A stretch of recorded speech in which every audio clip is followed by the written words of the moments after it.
Il est 20h sur les antennes de Spectrum Télévision. Mesdames, bonsoir, monsieur, bonsoir et merci d'être avec nous. C'est le journal. D'abord les titres. La ville de Douala de nouveau frappée par le choléra. Plus de 700 cas déjà enregistrés pour 44 décès. La riposte, c'est la nouvelle campagne de vaccination lancée ce vendredi dans la ville de Douala. Particularité, seules sont concernées les zones à risque. Et puis nous irons également dans la région du sud-ouest où les candidats au DCI affrontent depuis hier les épreuves écrites. Sans pour autant disparaître, la menace sécessionniste a cédé le pas à la menace sanitaire. Comme partout ailleurs au Cameroun, le coronavirus dicte sa loi dans l'application stricte des mesures barrières. Voilà pour les titres. Mesdames, bonsoir, monsieur, bonsoir et merci d'être avec nous. 20h sur les antennes de Spectrum Télévision, c'est le journal.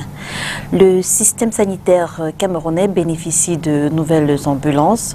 La dotation réceptionnée ce vendredi par le ministre de la Santé publique, le docteur Manaouda Malachi, veut apporter au personnel soignant un peu plus d'indépendance afin de garantir aux patients des soins de qualité. Mireille Siapti.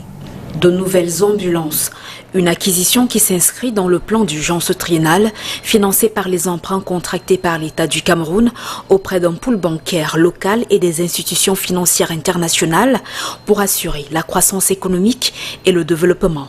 Un développement qui passe aussi par des populations en bonne santé, soit un système sanitaire amélioré. D'ailleurs, il y a quelques années, le chef de l'État a instruit au gouvernement de mettre en place un SAMU. C'est un projet qui est en train de se faire. Mais le SAMU, comme vous le savez, c'est un service préhospitalier qui devrait pouvoir aider le service hospitalier à faire d'abord l'extraction des malades et puis à faire de la référence, de la contre-référence et de pouvoir rendre le système beaucoup plus fluide. Et donc c'est cela qui devrait être fait.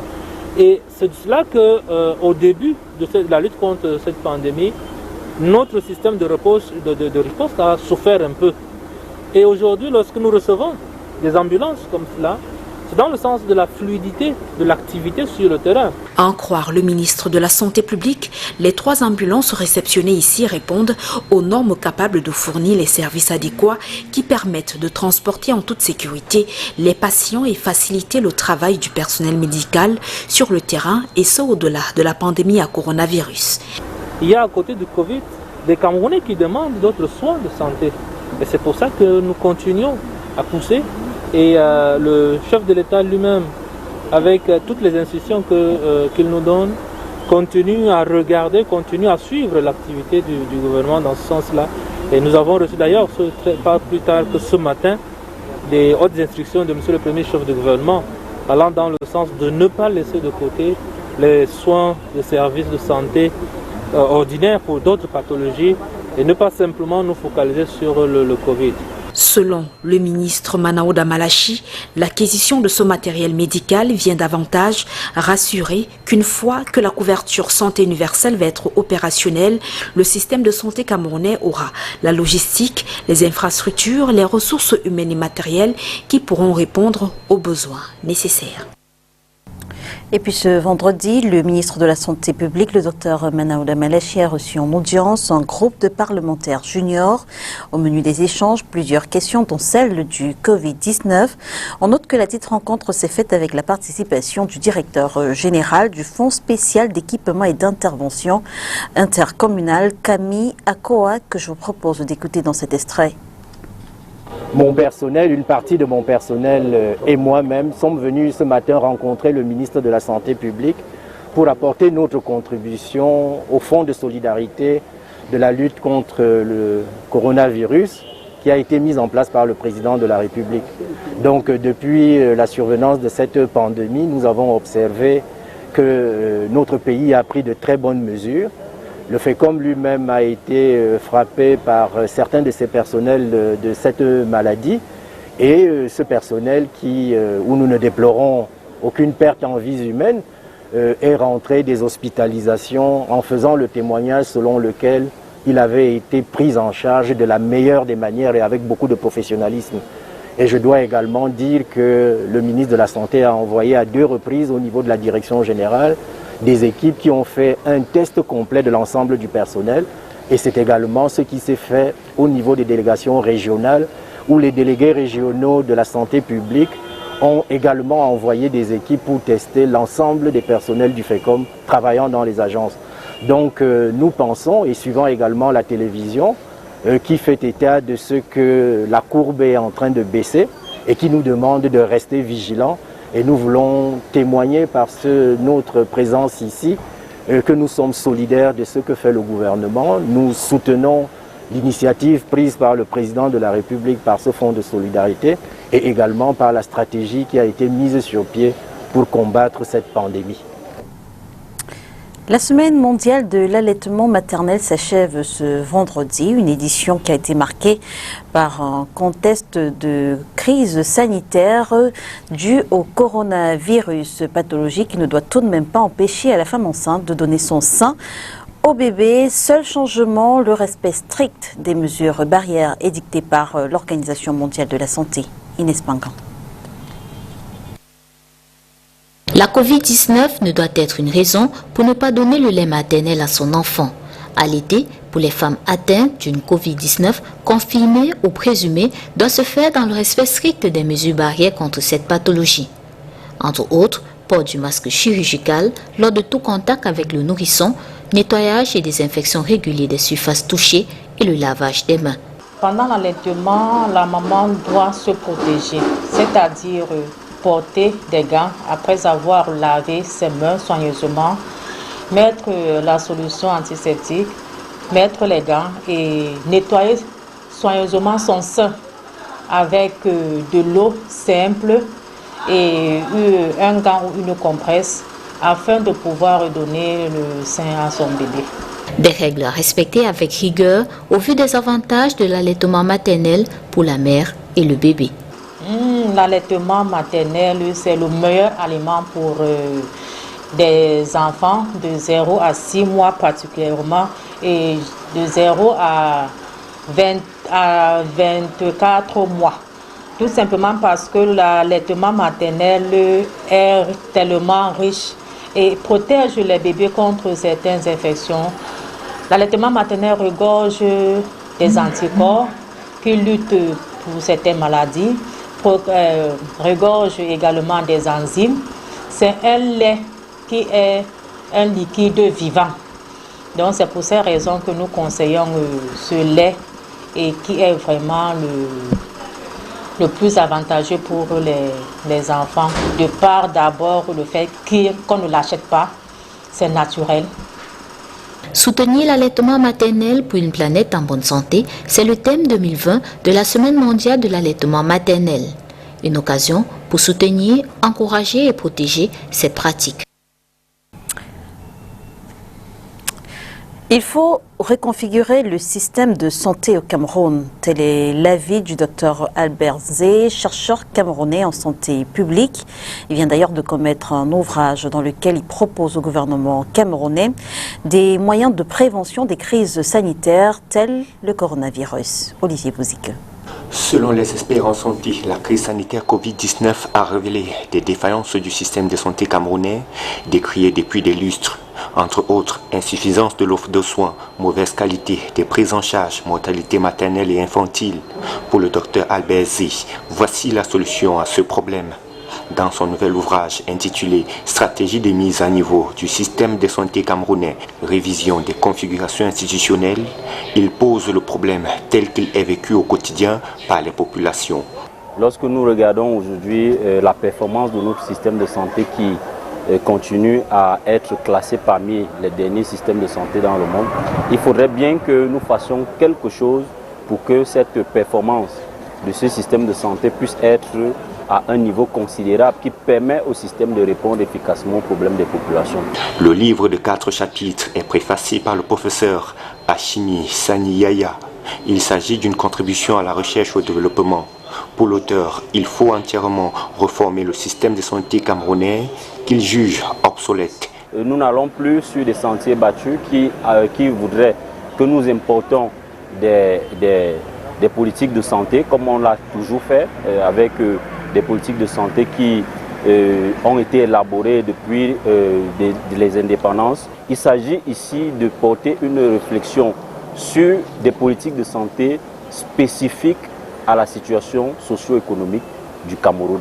Expert en économie de la santé, Albert Zi s'est également appesanti sur la notion de résilience en santé publique et propose des solutions pour prévenir les crises sanitaires. Nous proposons qu'il y ait justement un protocole de prévention des risques sanitaires qui permet donc à notre pays de pouvoir être prêt à une éventuelle crise sanitaire qui peut s'avérer aux portes de notre pays. Un autre moyen d'éradiquer le Covid-19, selon le chercheur de 33 ans, distingué meilleur chercheur en santé pour le développement en 2019 par le comité scientifique du Super Prix africain de l'excellence en Côte d'Ivoire. Et vous avez pu le corriger de vous-même, c'est bel et bien le docteur Albert Zé qui s'est exprimé dans ce reportage d'Olivier Pouzic. Lutte contre le choléra, la région du littoral elle est la région la plus touchée du Cameroun. Elle enregistre depuis le début de cette année 700 cas pour 44 décès.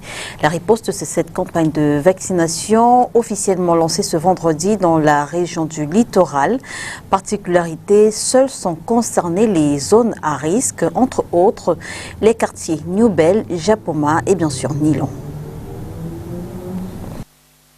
Le choléra est de retour au Cameroun depuis le mois de janvier 2020. Niveau statistique, dans le détail, la région du littoral compte plus de 790 cas pour 44 décès et occupe la tête du classement national. Il y a des cas légers, les cas modérés et les cas sévères. Et la prise en charge dépend de l'état clinique de chaque cas. Seuls les cas sévères ont vraiment nécessité une hospitalisation avec une voie veineuse ou alors une réanimation importante. Et la prise en charge n'est pas dédiée à une formation sanitaire. Chaque district a une formation sanitaire leader qui s'occupe de la gestion de ces cas.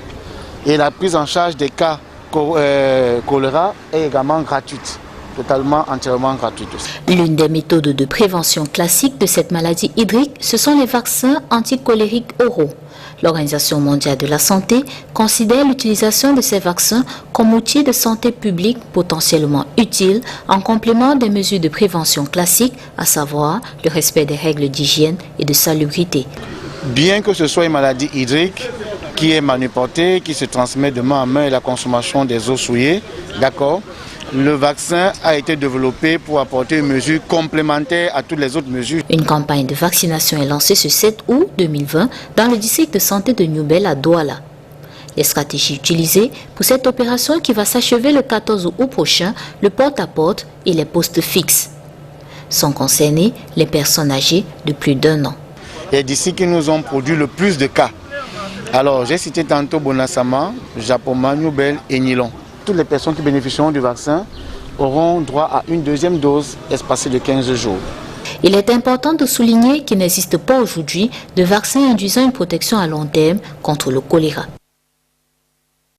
La commune de Douala-Premier a fut de ses âmes pour gagner le concours de la ville site de la Chancan la plus propre, lancé par le ministre de l'Habitat et du Développement urbain.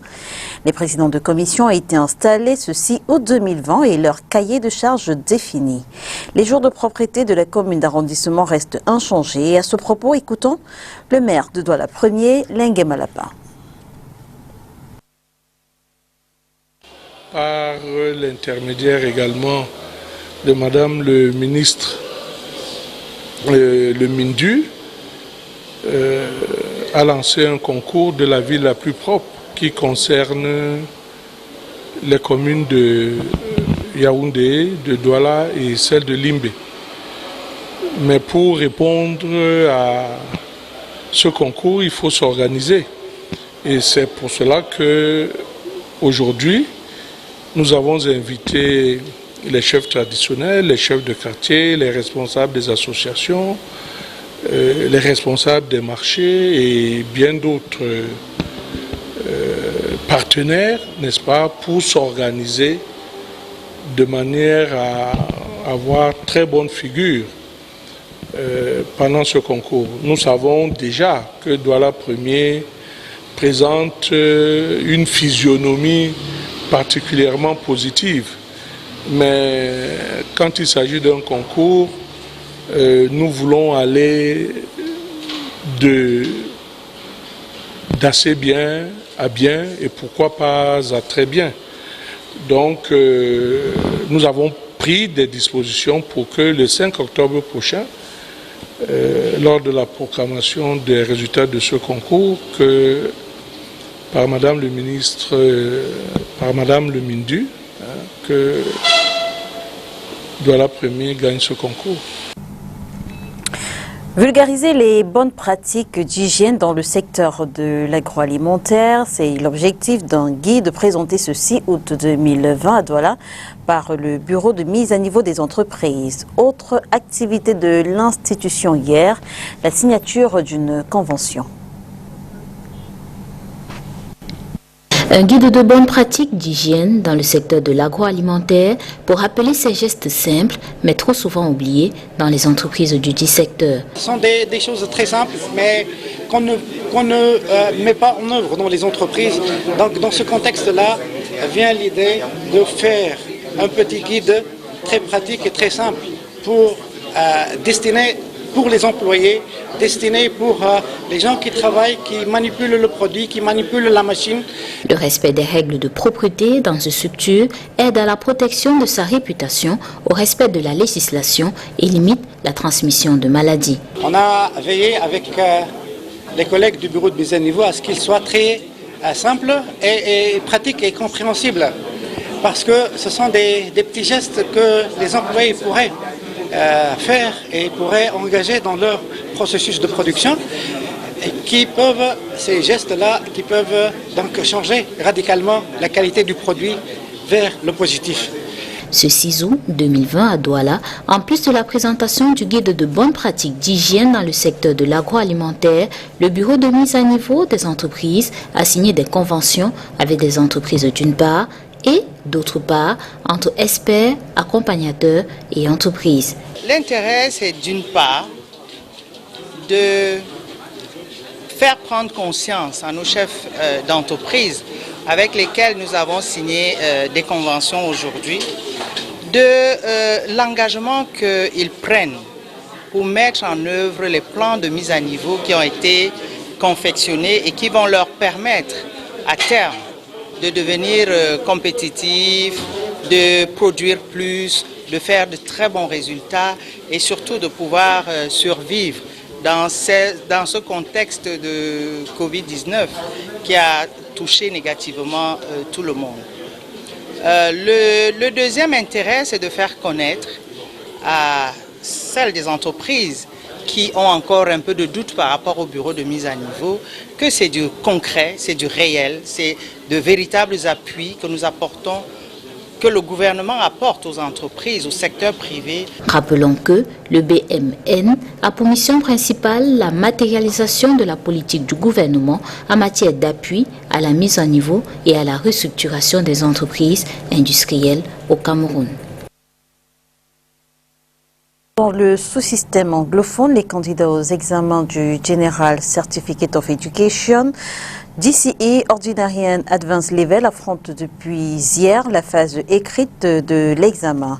Cette année, le dit examen se déroule dans un contexte bien encadré en raison de la crise sanitaire actuelle, comme on a pu le voir à Kumba, ville située dans la région du sud-ouest.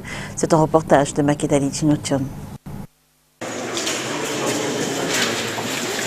Environ 136 000 candidats aux examens du General Certificate of Education GCE ont entamé le jeudi 6 août la phase écrite sur l'ensemble du territoire national. Dans la ville de Kumba, située dans la région du sud-ouest, 4 centres d'examen ont accueilli les différents candidats qui affrontent cette année les épreuves dans un contexte de crise sanitaire due à la maladie à coronavirus. À cet effet, les responsables du DCE Board ont pris des mesures appropriées relatives au respect des mesures de lutte contre le coronavirus dans les 805 centres d'examen à travers le pays, y compris à Kumba, comme on peut le voir sur ces images. Pour le premier jour d'examen, les candidats du DCE Ordinary Level ont composé en économie, tandis que ceux du DCE Advanced Level affrontaient les épreuves d'économie et de géologie. Entamés hier, les examens du DCE Ordinary en Advanced Level s'achèvent le 25 août prochain. Et puis dans le cadre de notre série consacrée à la disponibilité des toilettes publiques dans la ville de Douala, mettons le cap sur Aqua, plus précisément au lieu dit rue King Aqua avec René Narcisse Mouton. Cette ruelle qui abrite ce caniveau sert aussi de petit coin pour des soins expéditifs et des clients d'une vente emportée qui se trouve non loin de là et qui malheureusement n'a pas de toilettes. Pour la gérante de cet espace de loisirs, le coin situé juste derrière pallie cette absence. Pour le moment, il n'y a pas de toilettes ici. Il y a où aller se mettre à l'aise. Il y a un trou là en bas pour se mettre à l'aise. L'image est tout autre dans un autre endroit, non loin du précédent au quartier Rikinakwa, dans le premier arrondissement de Douala. Ici, on s'assure que l'environnement est sain. Un état des choses qui attire la clientèle, pense-t-on. Je rends mon bar propre, comme ça a été toujours, pour accueillir mes clients. Donc les clients trouvent le toilette agréable. Là où on doit boire et jeter ce qui est gâté. Raison pour laquelle il faut toujours avoir les toilettes. Il n'est plus un secret que la ville de Douala, capitale économique, a mal à ses toilettes publiques. S'il en existe celles qui sont mal entretenues du fait de la négligence et incivisme des usagers, il reste qu'il en existe qui sont bien entretenues. Exemple, ce tourne d'eau situé au quartier Aqua. Les clients y accourent parce qu'il y a un service hygiénique relativement appréciable. C'est bien propre, on prend vraiment soin, on met les produits et puis bon, ça se passe très bien. Tout compte est fait, se mettre à l'aise dans une toilette dans la ville de Douala lorsqu'on n'est pas chez soi est comparable à un chemin de croix. En culture, les activités marquant le 106e anniversaire de la pendaison de Rudolf Douala Mangabel à Douala se poursuivent. Hier, c'était au tour des associations socio-culturelles de se rendre au caveau des rois à Bonanjo pour s'incliner devant la mémoire de l'illustre disparu. Makedali Dunotium.